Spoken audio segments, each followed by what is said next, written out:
नमस्कार, मी गायत्री कुठे बोलते। तुमच्या सर्वांचं मनापासून स्वागत करते।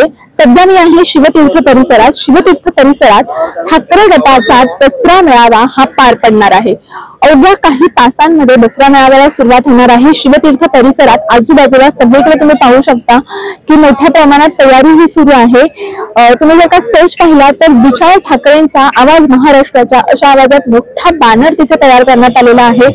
त्याचबरोबर उद्धव ठाकरे यांच्यासाठी देखील मोठ्या प्रमाणात इथे तयारी करण्यात आलेली आहे। त्यांचा जो बोलण्यासाठी जो माईक असतो किंवा जो स्टेज असतो त्यासाठी देखील मोठी तयारी इथे करण्यात आलेली आहे। आपण जर का जाणून घेतलं तर ठाकरेंच्या शिवसेनेने आपली 58 वर्षांची परंपरा सुरू ठेवत शिवतीर्थावरील दसरा मेळावा हा यंदाही भव्य दिव्य पद्धतीने साजरा करत आहे।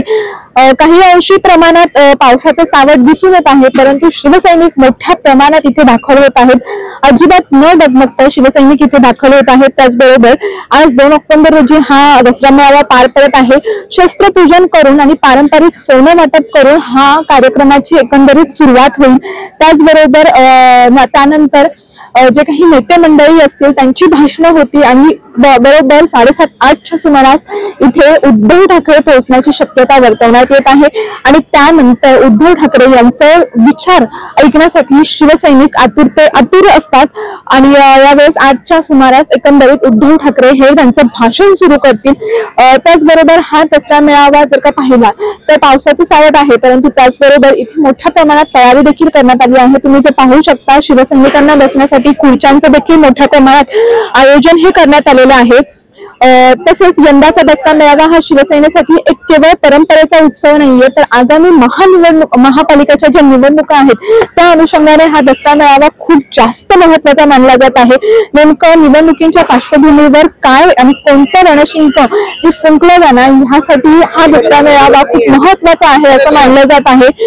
त्याचबरोबर आता आपण पाहिलं तर शिंदे गटाचा देखील कोरेगाव इथे दसरा मेळावा पार पडत आहे आणि ठाकरे यांचा पूर्वापारपासून चालत आलेला दसरा मेळावा हा शिवतीर्थ परिसरात होत आहे।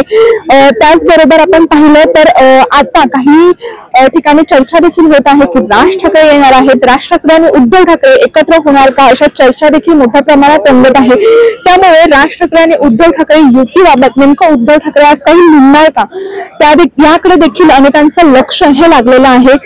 त्याचबरोबर अनेक ठिकाणी ओला दुष्काळ जाहीर करावा, म्हणजे जो काही पाऊस झालाय बीड, जालना, यवतमाळ या संपूर्ण महाराष्ट्रातील काही भागात जो पाऊस झालाय यामुळे शेतकरी देखील हतबल झालेले आहेत, शेतकरी निराश झालेले आहेत। त्यामुळे ओल्या दुष्काळाबाबत नेमकं उद्धव ठाकरे काय म्हणणार किंवा कोणते प्रश्न आज उद्धव ठाकरे मांडणार, शिवसैनिकांसाठी उद्धव ठाकरे नेमकं कोणत्या विचारांचं सोनं वाटणार हे पाहण्यासाठी आणि हे त्यांचे विचार ऐकण्यासाठी शिवसैनिक देखील हळूहळू दसरा शिवतीर्थ परिसरात जमा होत आहेत। याबाबतच्या प्रत्येक अपडेट आम्ही तुमच्यापर्यंत पोहोचत राहू, त्यासाठी नक्की जॉईन राहा। कॅमेरामॅन रोहित पवारसह मी गायत्री कुठे बोलते, शिवतीर्थ दादर।